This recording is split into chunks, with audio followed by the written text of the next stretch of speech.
Okay, academically speaking, we're now working on CVC words, which is consonant, vowel, consonant words. Cat, hat, mat. Please pardon the interruption. Just want to let all staff members know that Saturday access has been approved. Thank you. I'm not going in on Saturday.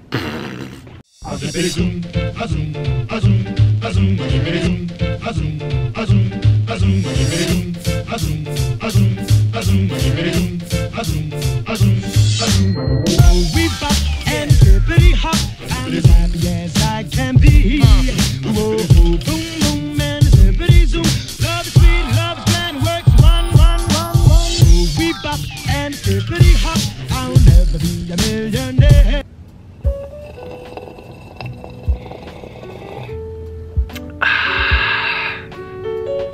Get one. A coffee cup, blah, blah, blah. Nailed it. What's going on? Welcome back to the vlog. Today's Friday, which means it's week in the life of a teacher, where you find out what I'm doing in the classroom and what's going on with my life here as a teacher. First things first, do you like my shirt? I'll just, simple.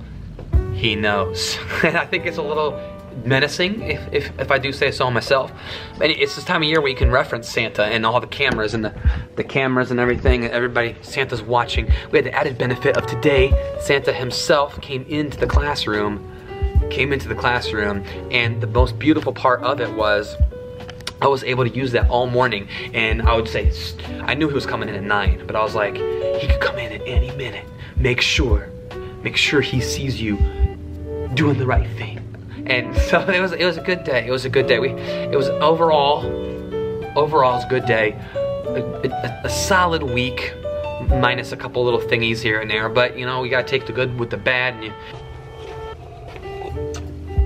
when Santa came, he brought new playtime centers, which was very exciting for the kids, as they've been playing with the same ones for weeks now. They've been very excited. First one, let me just straighten you up because you are wiggly and you are wobbly.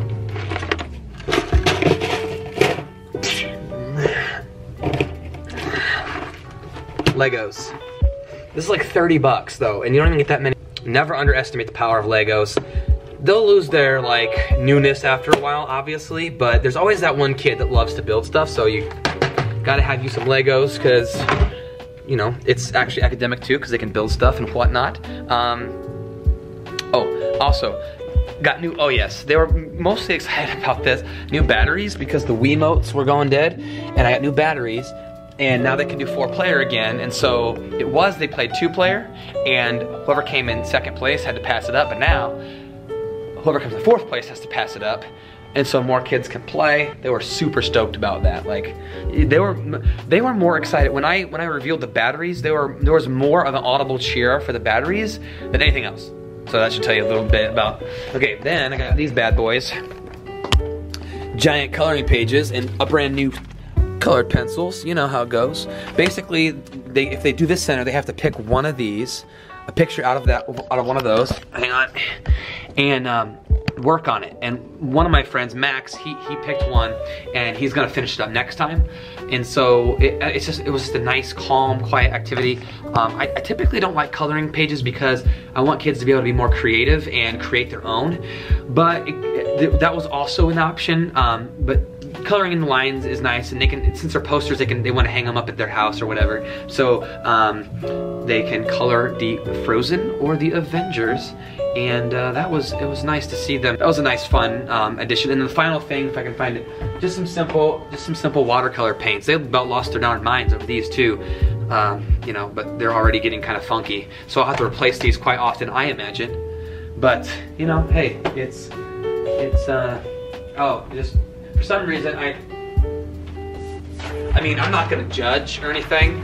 I'm not a judgmental person, but I'm pretty sure Elsa doesn't have rainbow hair, or I'm pretty sure Anna doesn't have blue hair. I'm no Frozen expert, but I'm pretty sure that's not how it is. We're working on it. And there was one thing that I'm super excited about, and this reminds me of how much of a teacher nerd I am, or that I'm a teacher, truly a teacher at heart. You'll know what I'm talking about. Let me just. Here we go, brand new whiteboard markers. I was all of it, beautiful, brand new. Oh, my bones. The struggle was real. I was using mismatched markers, and let me tell you something. A little story about kindergarten, for those of you who are don't know about kindergarten. So, in kindergarten, if you have different colors of markers, they'll hurt each other. you can't have different colors. Everybody has to use the same one. I wanted blue. Oh, there's no more blue. I wanted blue. No, I wanted red. You don't want to deal with that. They can't handle choices. Otherwise, when you pass the box around, they would take 1,000 years. And you can do you get what you get, and you don't throw a foot, and you can give them to the kids, but you're still gonna have a problem with it. There's always that one kid that no matter what, won't do the lesson because he didn't get to use green, right? It's always an issue. Same thing with glue and scissors. It all has to be the same. Everybody at the green table has green scissors. There's not some green and some blue, otherwise they'll fight over the blue one. Even pencils. If one pencil is slightly bigger than the rest, they'll fight over the bigger one. So everything has to be completely the same. That's just how kindergarten is. If you might have a different situation, but that's been my situation. Anyway, all black, all brand new. You know, they were pretty excited about it too. Never underestimate the power of new crayons or pencils or markers. Like, you know, it's their life too every day. And when they get to use brand new, they can get pretty excited about it too. But that was what I was pumped up about. Like, we went shopping last night with Kristen, and I was like, oh, new markers. Like, she was like, didn't understand why I was so excited. But you know why I'm excited. Cat, mat, hat, those kind of words, and we're working on spelling them, and it's a lot of fun. They're really getting it. I like doing that. It's easy for me to plan for, because you just say, we're doing at words today, and we spell the at words or op words or whatever, but they're loving that. Here is our morning worksheet. It's called Drops in a Bucket. It's from like 1994. Someone had to go through the ancient archives to find these, but they're good, right? Same, rhyming, starts with capitals, copy, I don't know. It's a nice little brain warm up. Here's the paper we use for our CBC. Basically what we do is I have them, and you could use this for any grade really. These are the sounds that we're gonna use. So we don't use up all these lines, but on these lines, this is all we can possibly use are the sounds that we do here first. So I'll say, all right, we're all gonna put an right here, and a s right here, and an ah, and we'll write the letters, and then when we go to spell the words, this is like their sound bank. And they know that, sorry, I'm talking with my hands, that's awkward. They know that the word that they're gonna spell can only contain one of these words. So that way, if they're doing the cat, they know it's not K, because K ain't up on there. They know that. So there's that. And we're working on making 10, which is awesome. We're to the point now where some of my kids, where I can just throw out numbers, 4. They'll say 6. That's fun. I did a teaching tip video this week on Tuesday where I talked about, what did I talk about? What was that about? For me, I try to plan lessons that are low prep, high engagement. What I mean by that is lessons that take me as minimal amount of time to prepare as possible.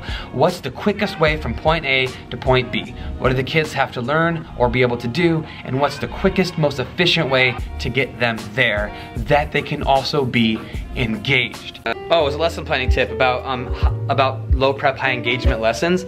And I mean, you just print that off, it's real simple. We use whiteboards and my 10 frame here, and you know, it's just real simple. It's a real simple lesson, and it's fun. It's fun.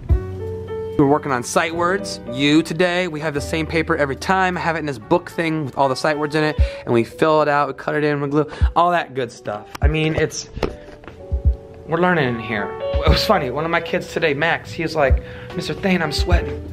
I said, I know. You're learning so hard in here right now. We are learning so hard. The kids are sweating up in here. It's a great day. You gotta start doing this, by the way. I'm telling you. It doesn't matter how old you are, if you're a man or woman, doesn't matter. Do this on Monday, okay? Do something in your classroom. And I know it's a little old of a fad, but do something and then hit them with the dab.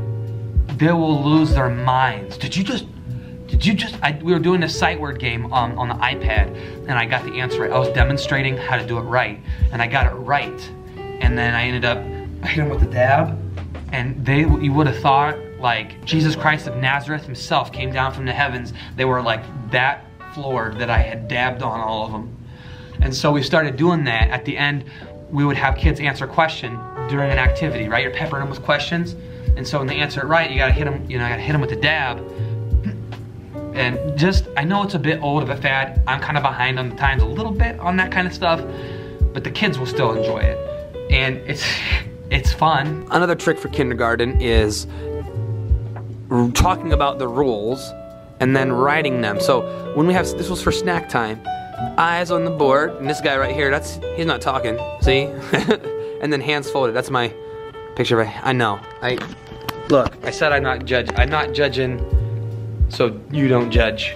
That's my hand being not touching, that's not when I'm touching stuff, right? So that's the 3 rules. And if you're hungry, this is how you show me you're hungry. This is how you show me that you want to eat today, is by you do those 3 things. And once you do those 3 things, I call you for snack. If you fail to do one of those things, I may not call your name. And that is decided. That is the law. That is Thain's law. And for some reason, they think, I started doing this week randomly one day, and for some reason they listen really well. I just get in my rolly chair and I start rolling around, and I ask questions from this chair, and I'll spin around real fast to them and say, what is 3 + 4? And I'll spin around to the next person, and it just because it's different. So anytime you can do anything that's just different in any way, it gets their attention. So teach from a chair, get a little rest. All right, I can zip across the room fast, right? You know, it's less menacing when I zip across the room in a chair than when I zip across the room on my feet. It's more playful in a chair, and just, I don't know, for some reason they're listening to me better when I'm in said chair. Another quick tip is, this week I started doing something, today actually. I was giving directions, and I was kind of like doing it in a sing-songy tone. I was like, how did I go? Oh, we were passing out the buckets of markers, and I was like, pick a marker, pass it on. Pick a marker, pass it on. Pick a marker, pass it on. Pick a marker, pass it on. Voices quiet, please. Voices quiet, please. Pick a marker, pass it on. Voices quiet, please. Everybody's listening. It was like, I was just going, and it was like, it was weird. It was weird. It was like, kids were quiet, and they were doing it. So I'm gonna further tell you what, further investigation is needed upon this strategy. But like I said in the previous teaching tip video or something, it was something about, I don't even remember my own content. I'm a bad YouTuber.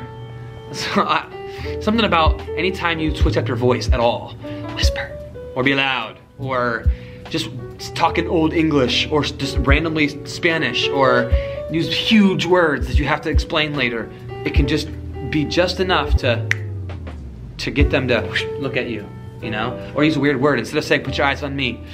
Turn your eye sockets towards me, please. Or, you know, something weird. Just be a little weird, right? That can be helpful for sure. But anyway, hang on, I'm listening to the janitor. If I don't get my videos filmed in time, the janitor gets here, and it's awkward because I'm filming. So anyway, the Zamboni guy is Zamboni in the hallway, so I gotta hurry up and get this done.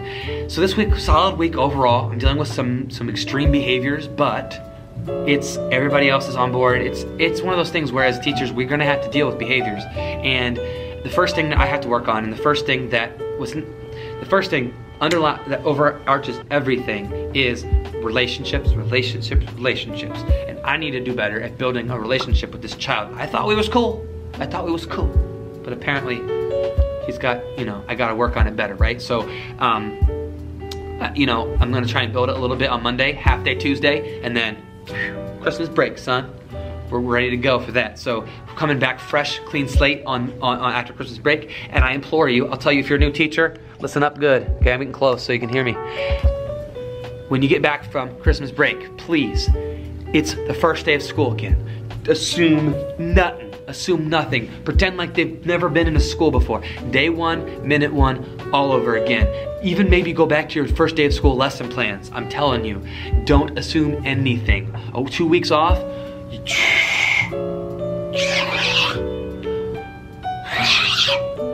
2 weeks off, a lot can be lost.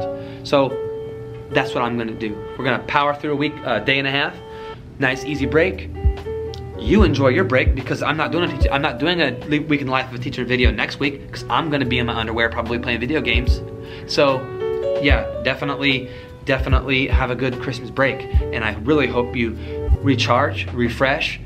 Don't spend all of it lesson planning. Please, for the love of God, don't go into your classroom more than once, maybe twice, okay? Maybe twice, but not more than once. Enjoy yourself. Have some time with family, some friends. Tonight I'm going to the winery with my friend Nick.